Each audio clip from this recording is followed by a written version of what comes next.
So you're looking to insulate the common wall between you and your neighbor in the same building. But how do you go about that? Let's talk about it. So let's say you live in a row home or a duplex or a condo or something like that, and you're looking to insulate that wall between you and your connecting neighbor. What are the steps you should take?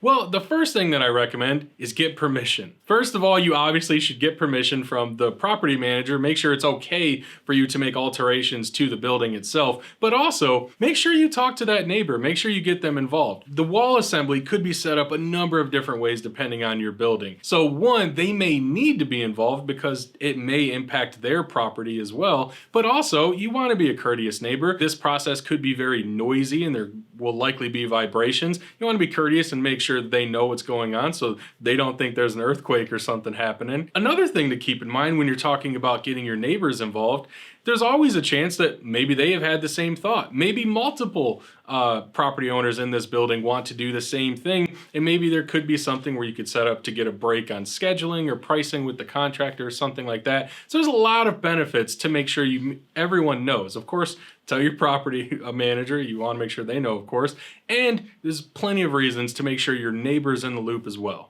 Now, the last thing I want to go over is actually the most important, and this is where I would love for you to start your journey. That is your expectations. What is driving you to want to insulate this common wall? What's your goal in this? Now, for some people, perhaps maybe the neighbor is a smoker and you're getting some of the odors over in your home, so you want to try to eliminate that by insulating the wall assembly. Or maybe you're looking for sound deadening, right? Maybe the neighbor plays loud music and you're looking to drown out some of that noise. Could be a number of different reasons, but you really want to make sure you know why you're doing this and what expectations you have for after the work is done. There are many factors that go into both sound and odor transfer that insulation by itself may not be able to solve. Before you really finish this journey and have any work done at all, you should absolutely establish what your pain points are, what the plan is, and what expectations you would have after that work is done. Make sure you discuss that fully with your contractor,